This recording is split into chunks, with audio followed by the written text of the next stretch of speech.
Hi everybody and welcome to Crime Scenes with Coffee Beans, True Aussie Murders Caffeinated. I'm your host, Belinda Brady, and welcome. Thank you for lending me your ears. And welcome to episode 7 of Crime Scenes with Coffee Beans. And this episode is titled, I Never Intended to Kill Anyone Else But My Wife, the Hope Forrest Massacre. Now, straight off the bat, I will say that this podcast, today's episode, will talk about a family that has been killed, and young children are involved in that. So if that upsets you in any way, you can turn me off. You don't have to listen, and I will totally get it. I understand it's upsetting, and some people cannot listen to stuff like this, and that is not a problem at all. But for the rest of us who can and will listen to this needs to be talked about because it happened and it is brutal and it is effing horrible, but we need to talk about it. So if you are sticking around with me, I need to give you my sources very quickly. First up, Wikipedia. Next up, trove.nla.gov.au. Next up is Amok, which is spelled A-M-O-K, fandom.com. News.google.com, findagrave.com, and Google again, and thedailymail.co.uk. Now, first off, straight up, my drink of choice for this episode. Now, I am drinking a black coffee, and you will find, for those who are listening to me and who have listened to me for my 7 episodes, and I thank you, I do like my black coffee and I do like syrups with it. And here in Australia, we tend to stick with very, vanilla kinds of syrups. We have vanilla and caramel and hazelnut. You might be lucky if you find peppermint. So I'm always on the hunt for something different. And I have found a French almond coffee syrup, and it's not too bad. It's taken a while. It's a bit of an acquired taste, but it's not too bad. But I'm nearly at the end of my bottle, so I need to find something else. But yeah, I will say straight off the bat, I'll never be drinking hazelnut because I do not like hazelnut. Sorry for any hazelnut lovers out there. But okay, so coffee. What I'm drinking out of the way, and I hope you've got a coffee or a drink or a cocktail or a glass of water or whatever is grabbing you while you listen to me. Now, I'll start off the episode right now. So I have decided to leave Victoria. I know my last few episodes have focused on Victoria, and I'm going to travel to the state next door, which is South Australia. Now, the town I'm going to be focused on this podcast is Hope Forrest.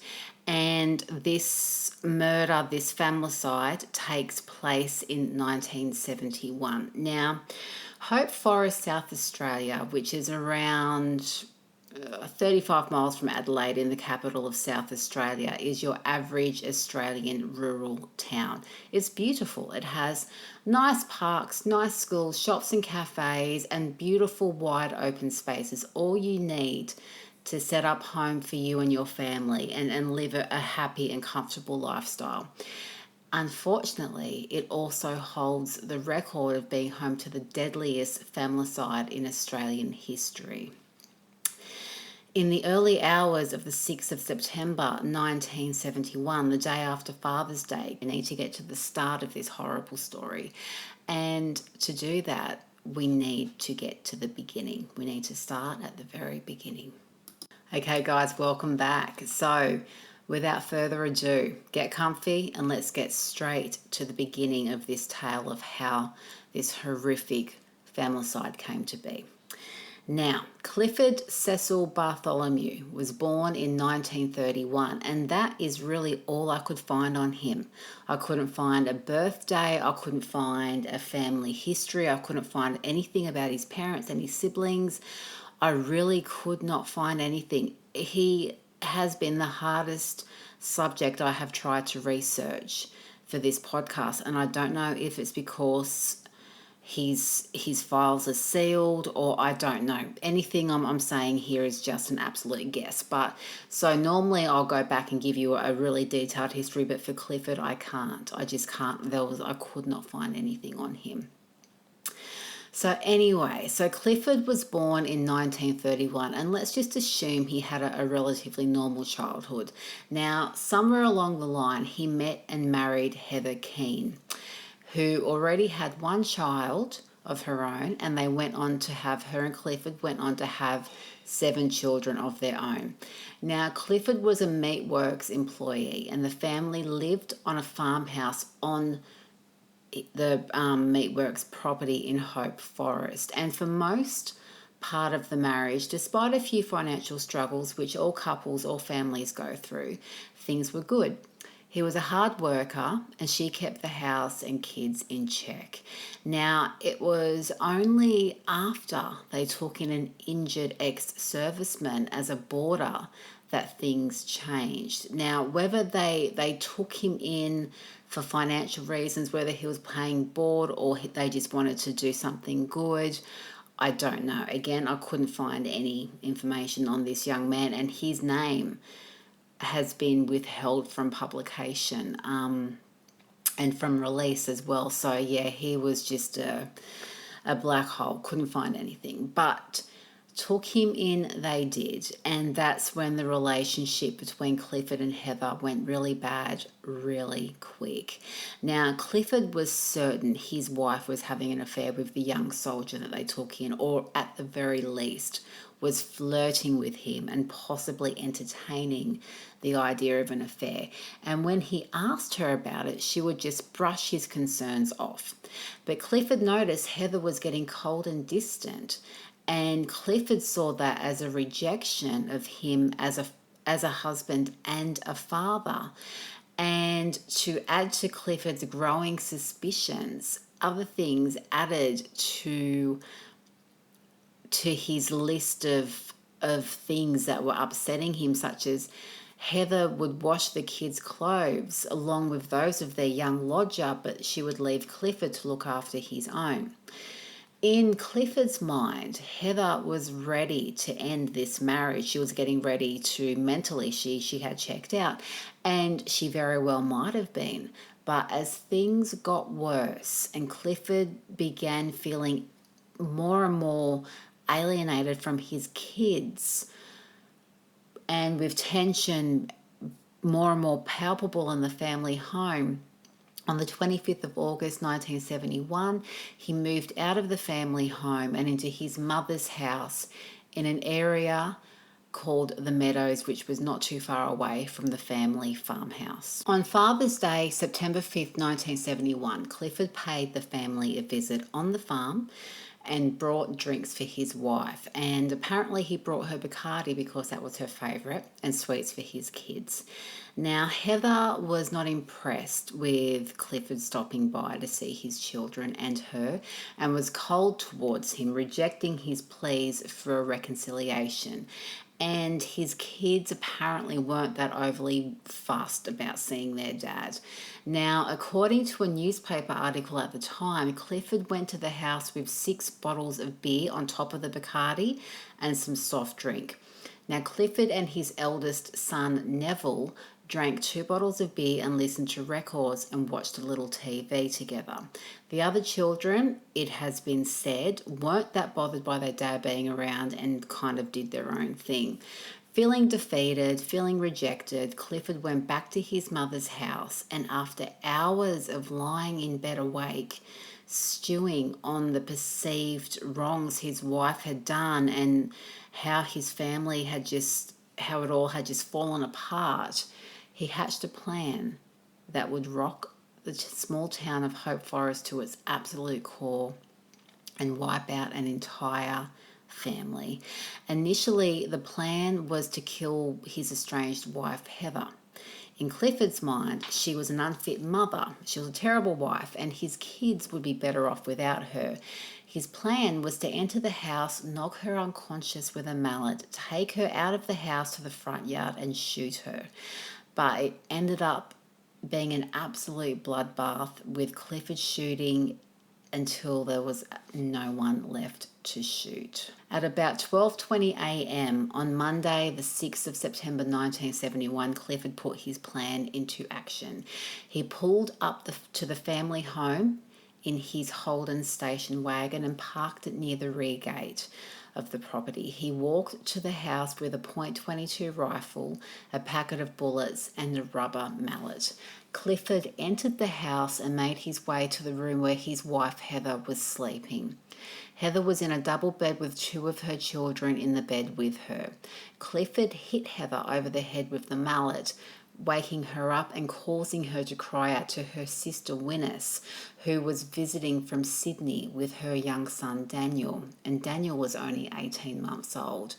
Now Winnis, hearing her sister's cries, rushed into the room to see what was going on, and she too was hit over the head with the same mallet. At this stage, Winnis is said to have run from the family home, grabbing the rifle that Clifford had left in the hallway on the way.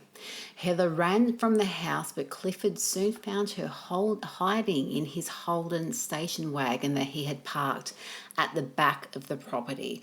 Apparently, she was trying to start the car when he hit her with the mallet again. But Winnis managed to escape from the car, no doubt in pain and in absolute fear, and ran towards the house, but Clifford was right on her tail. He managed to grab her, hit her on the head again with a mallet. So this is the third time she's been hit in the head, and this time this caused her to collapse on the front lawn. Clifford then went back to the car, grabbed the rifle, walked past Winnis's unconscious body on the lawn, and went back to the house where he unloaded the rifle on his wife Heather, who was still in her bed, shooting her twice in the head. But he didn't stop there. Sandra Bartholomew, his 4-year-old daughter, was next. She was shot in her bed, which was next to her mother's. And Daniel Keane, Winnis's son, aged only 18 months, was shot in his cot in another bedroom. He was said to have died with his little head face down on a pillow, a dummy in his mouth. Or if you were listening in the US, a pacifier in his mouth. Neville Bartholomew, who was 19, was next. He was asleep in a bed in the property sleep out when he was killed by a bullet to the head. Now, at around this time, 3 of Clifford's remaining alive children were awakened and tried to run from the farmhouse. 2 of the girls and 1 of the younger boys were found dead in the hallway, all still clad in their pajamas. One of his eldest daughters, Christine, who was 17 years old at the time of her death, apparently pleaded with her father, "Don't, Daddy, don't," before he too shot her dead. Some of the children were shot twice through the head, and Clifford later on went on to say that he knew his children were awake, but they were too scared to move when he shot them. After wiping out his whole family, Clifford then moved to the front lawn where his sister-in-law, Winnis, was still there unconscious after being knocked out by several blows to the head. Clifford went to cover her body and heard her moaning. He too unloaded the rifle in her head, killing her instantly. Clifford then penned a letter to police and called them, telling them of the horrific crime that he had just committed. He stayed at the property with his dead family around him, head on his chest, like a downtrodden dog, and waited for them to arrive. And in a matter of minutes, police did arrive and arrested Clifford and charged him with the murder of 10 people.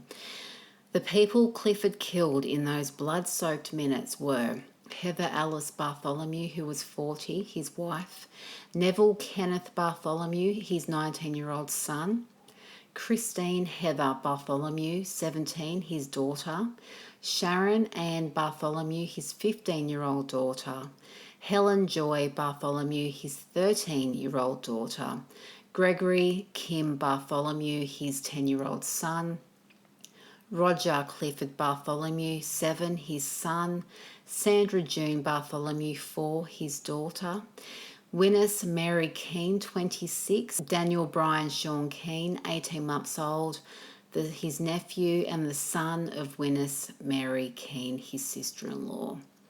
Clifford was charged with murder, as I just said, and allegedly told a policeman at the time of his arrest, "I never intended to kill anyone else but my wife."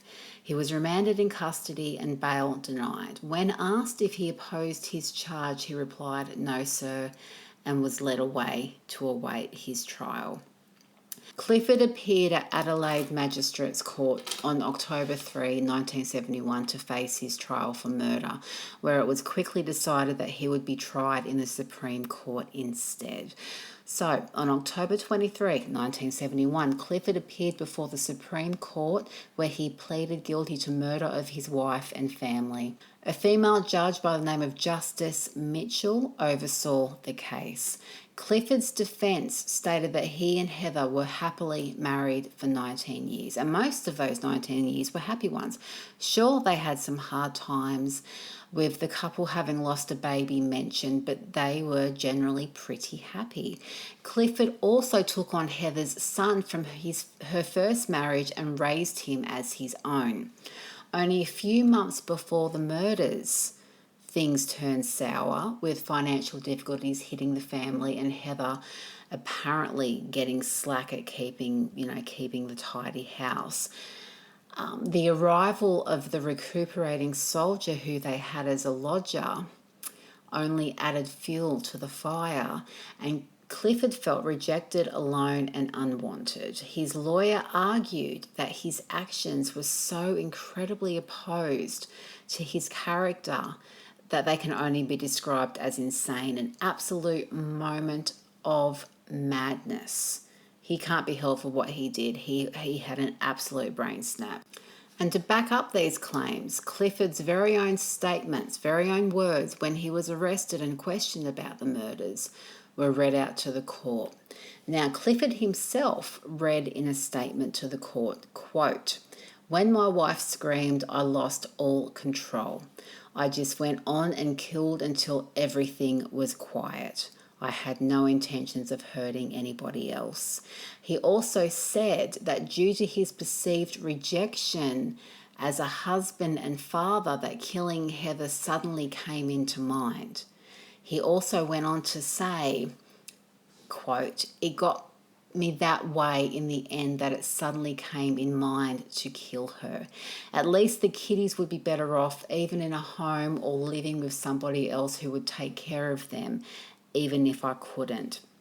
He went on to say about the moments leading up to the murders, the moments that got him to this point. He said that, quote, "When I chatted to my wife about certain matters involving the young man lodger, she told me I was only imagining things. Also, when she did the washing and ironing, my clothes were left on the bed or the dressing table for me to put away, but anything of his she would iron and fold neatly and put away for him. These sorts of things made me very jealous. I had a right to be. But nevertheless, I was that mad with her that I got out of bed, got dressed, went to the shed and got a rifle.